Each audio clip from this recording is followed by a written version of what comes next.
So, if anything is true of me, it is that I am very much the product of my parents.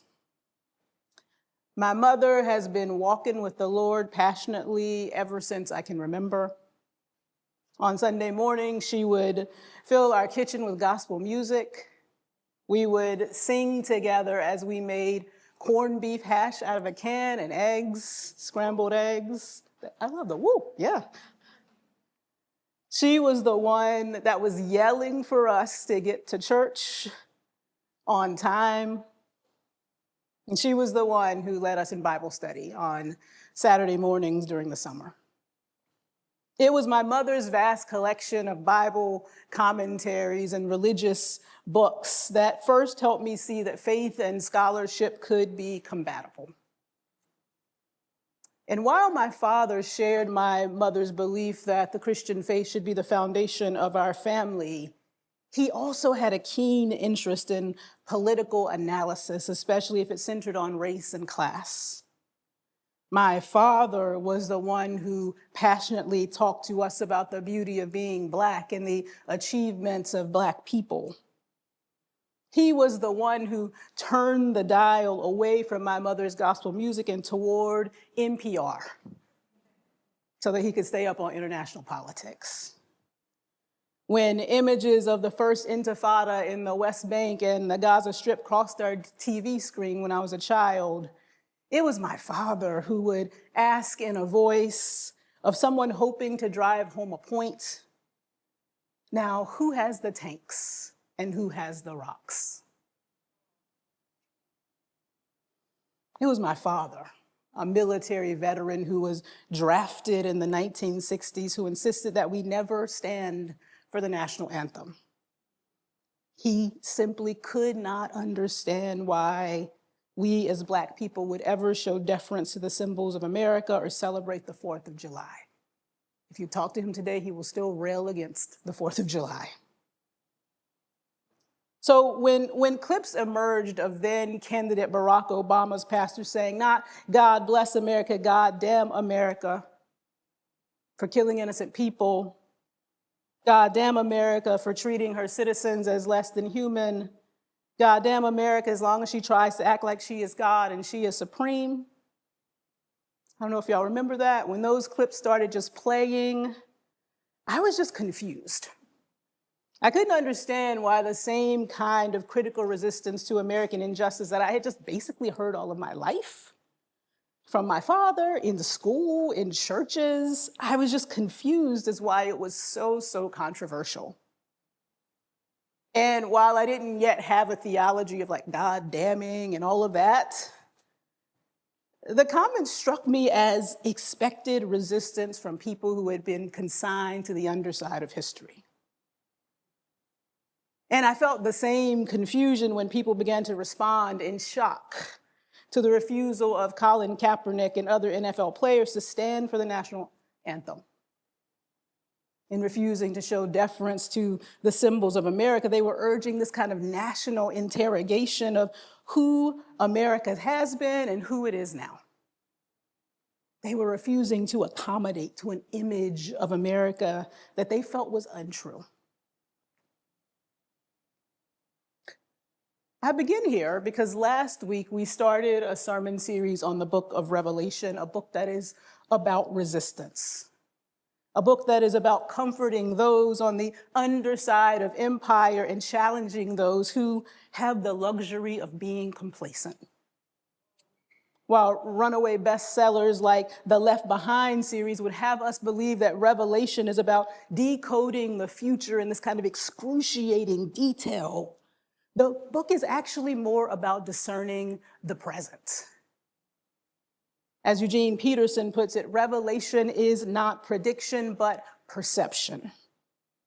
It is about leaning into the kind of prophetic imagination that helps us consider how to live now, how to worship, how to witness, and how to resist. The book is an apocalypse, this genre of writing that first century hearers would have understood. It claims to unveil this kind of supernatural reality that involves these otherworldly beings and these kind of strict black and white categories. It takes you into a visionary world of symbols and sensory experiences that serve to provoke and disorient, and which you cannot boil down to kind of a one-to-one rational explanation, like Tuesday is the rapture. Yeah. Last week, I also noted that the book's author is this person named John that we don't know a lot about.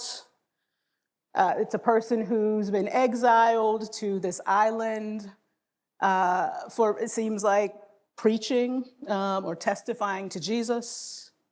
So you can also think of Revelation as a kind of prison letter, full of kind of bold insight, the kind of bold insight that can only come from a person who doesn't really have much left to lose. But what I didn't get much time to talk about last week was who the apocalypse was written to. And as we go through the weeks, that is an important thing to consider. The book is written to the 7 churches in the province of Asia, now modern-day Turkey. There probably wasn't literally 7 churches. It's just the idea of a complete churches there. It's probably written during the last part of the 1st century. And no matter the exact date, what you need to know is that the Christians living under Roman rule were marginalized within the empire. The book probably wasn't written when there was like a widespread persecution, but there was like sporadic harassment. There had been really bad past persecution, and these people were anticipating what might lay ahead for them. And why were they marginalized and harassed? Because the Roman Empire demanded allegiance. It was a juggernaut of world domination and material acquisition that demanded religious and political reverence, that demanded worship of its ideals and of its rulers. And if you didn't show deference, you would lose economic and social standing.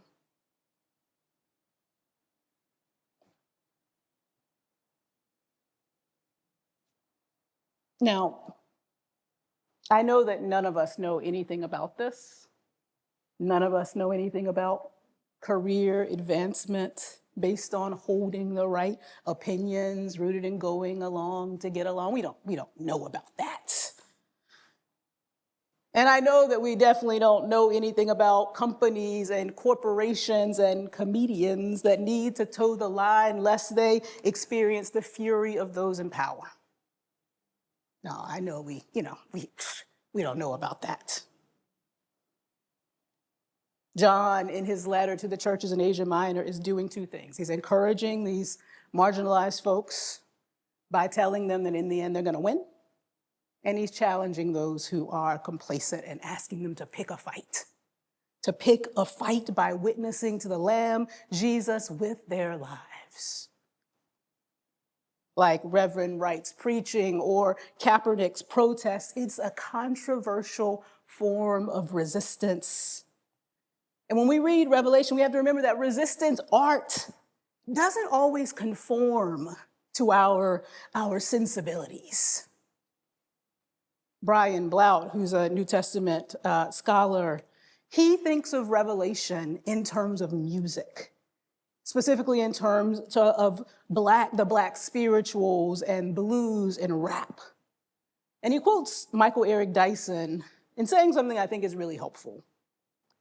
The blues function for another generation of Blacks similarly to the way rap functions for young Blacks today, as a source of racial identity, permitting forms of boasting and machismo for devalued Black men suffering from social emasculation, allowing commentary on social and personal conditions in uncensored language, and fostering the ability to transform hurt and anguish. Revelation is doing something like that. Like rap, it is an uncensored way of validating the value and perspective of those on the margins while also critiquing the system. It provides this vivid way to transform pain and the experience of exclusion.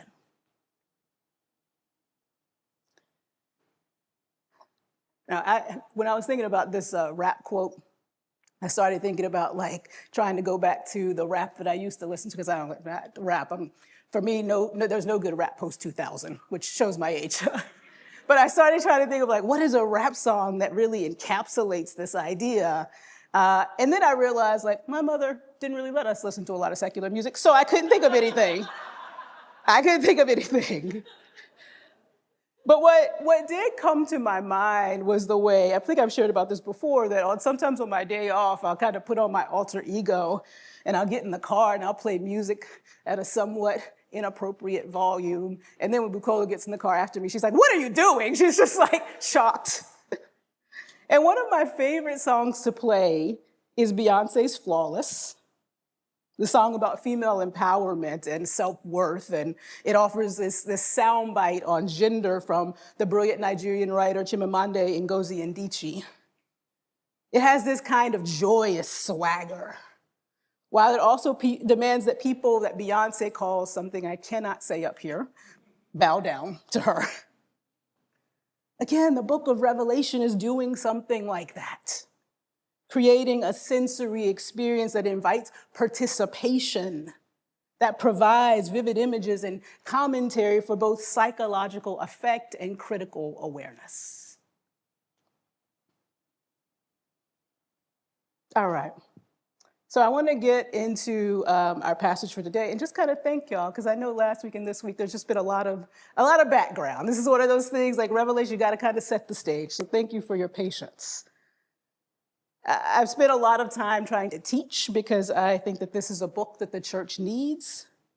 No matter where you go from here, ever. I never want to hear about you being like, "I'm going to be raptured on this day," okay? Far from silencing this book, I hope that you are able to return to it again and again, and to mine its riches. So today, for the rest of the time that I have, I want to draw us into one passage of the book that I think is pretty key to understanding what's going on inside of it. And I'm going to warn you that the passage has some language in it that you might find difficult. So if you have children, I don't think I see any children, but you might want to look ahead at the passage to see if you're comfortable with it. It's Revelation 17, 1 through 8. While you look at that passage, I just want to remind you that this book is an explosive drama, and it has characters, basically.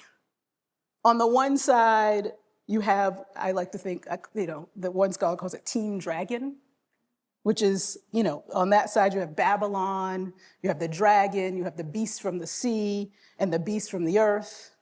And on the other side, you have Team Lamb, you have God, and you have the seven spirits, which is basically the Holy Spirit. You have the Lamb. You have the Allegiant Witnesses, which is us, which I love the idea that we are Team Allegiant. Like, I love that name. And you have the woman, you have the 24 elders, you have the 4 living things, and you have the New Jerusalem. And the Lamb, Jesus Christ, is the center of the book. But you can't understand it without understanding the opposing forces to the Lamb. And the character you most need to understand to rightly interpret the book is Babylon. So we're going to look at Revelation 17, 1 through 8 for a description of that character. Then one of the 7 angels who had the 7 bowls came and said to me, "Come, I will show you the judgment of the great whore who is seated on many waters, with whom the kings of the earth have engaged in sexual immorality, and with the wine of whose prostitution the inhabitants of the earth have become drunk." So he carried me away in the spirit into a wilderness, and I saw a woman sitting on a scarlet beast that was full of blasphemous names, and it had 7 heads and 10 horns. The woman was clothed in purple and scarlet and adorned with jewels, with gold and jewels and pearls, holding in her hand a golden cup full of abominations and the impurities of her prostitution. And on her forehead was written a name, a mystery, Babylon the Great, mother of whores and of earth's abominations. And I saw that the woman was drunk with the blood of the saints and the blood of the witnesses to Jesus. When I saw her, I was greatly amazed. But the angel said to me, "Why are you so amazed? I will tell you the mystery of the woman and of the beast with 7 heads and 10 horns that carries her. The beast that you saw was and is not and is about to ascend from the bottomless pit and go to destruction. And the inhabitants of the earth, whose names have not been written in the book of life from the foundation of the world, will be amazed when they see the beast, because it was and is not and is to come."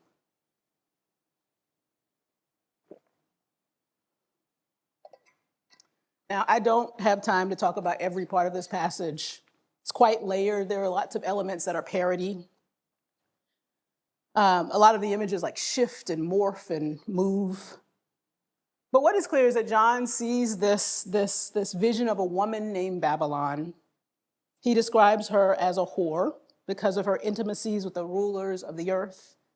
She sits on this ghastly scarlet beast that embodies idolatry.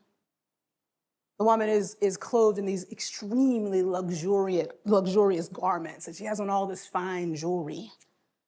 And she's intoxicated by the murder of the witnesses to Jesus and spreads that intoxication. Just as the English poet William Blake illustrated various parts of the Bible, he made a series of illustrations on the book of Revelation. And here is his take on the woman sitting atop the beast. And just take a look at that for a second.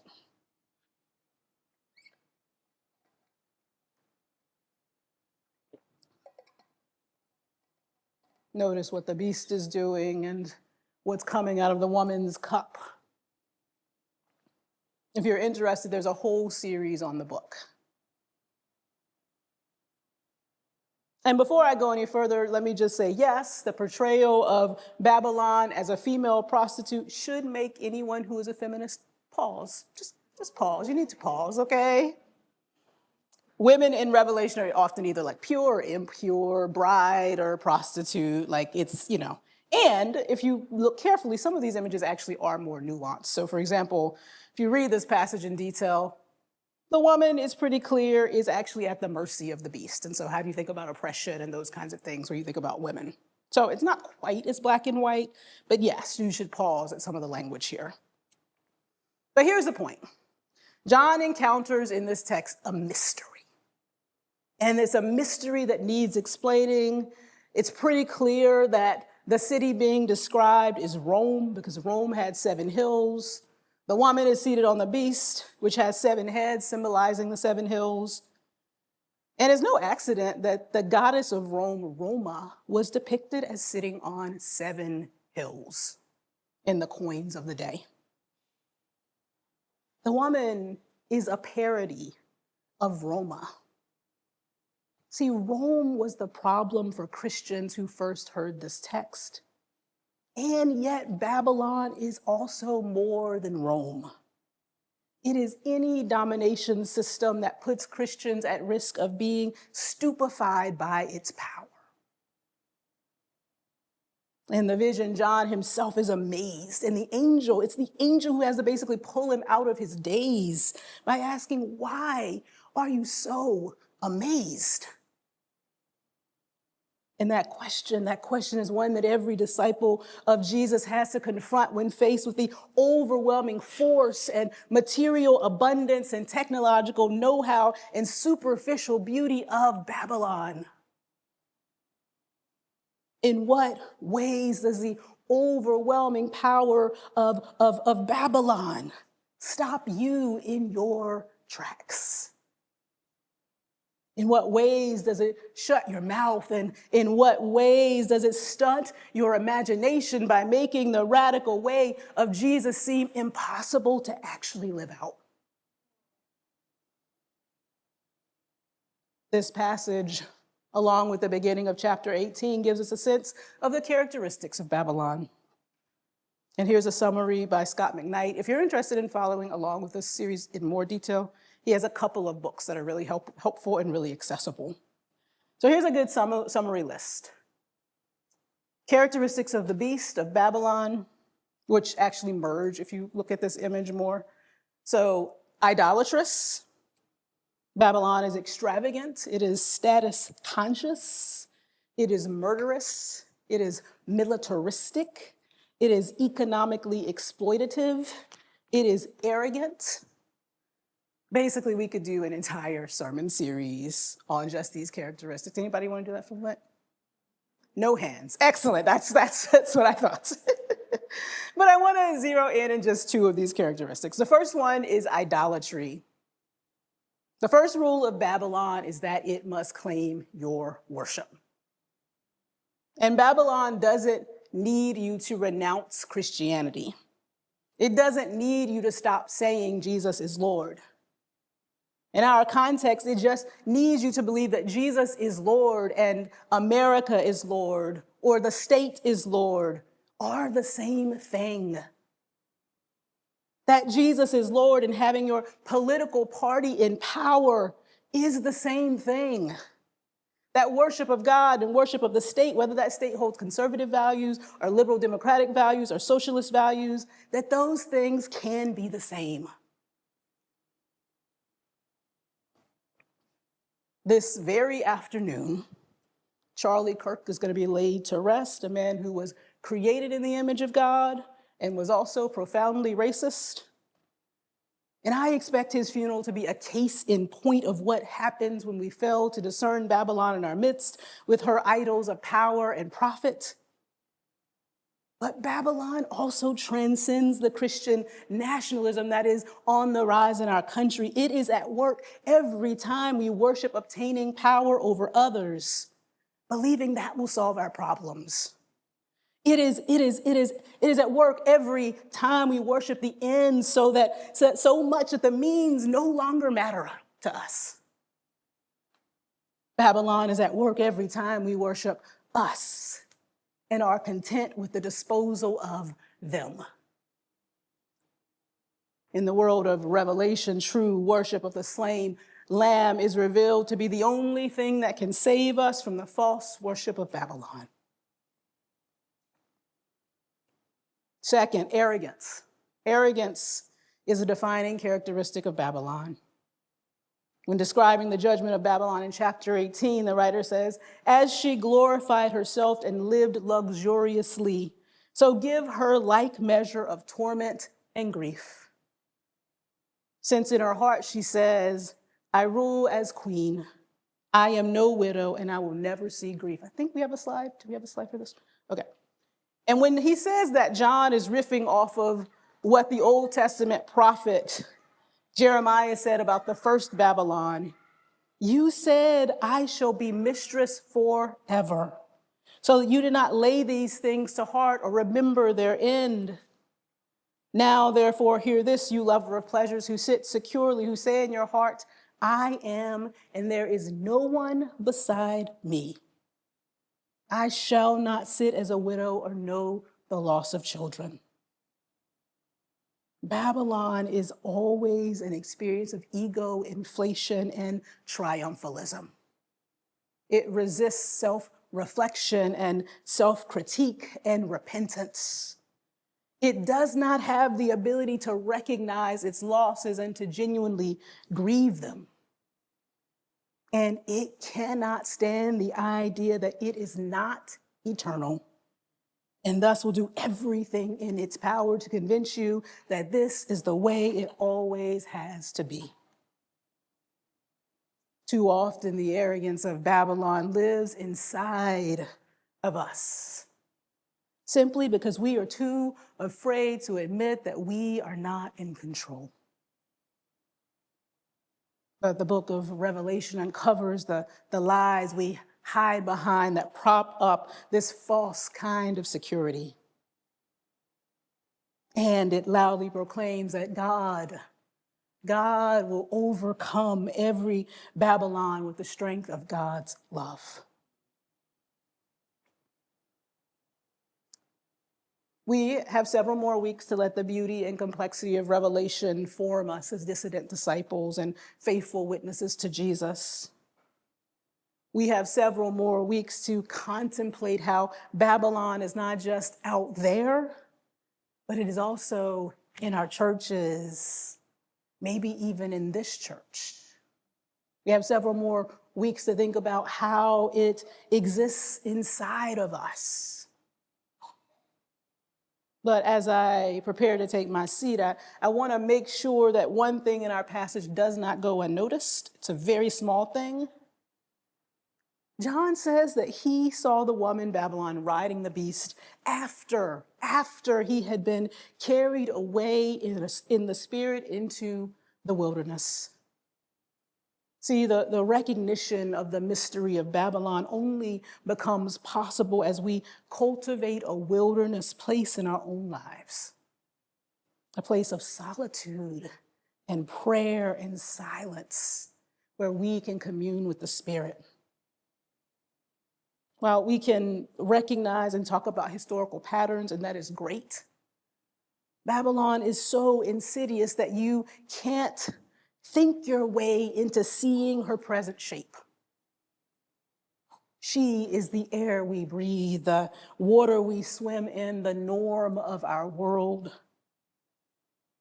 To discern Babylon and to become New Jerusalem kind of people requires stepping away from the drumbeat that undergirds our daily lives. Put simply, to talk about resistance to Babylon, we first have to talk about how we get outside of her long enough to see her clearly. And the message of Revelation is that such a space only exists inside the worship of God and inside communion with God. So this week, my prayer is simple. It is that you would seek a quiet place daily, a quiet place that will feel like a wilderness compared to the noise and activity of our world. A quiet place in which to worship God, to be carried away in the Spirit, and to know Babylon for what it is. A quiet place to remember the good news that Jesus is Lord and Caesar is not. Amen.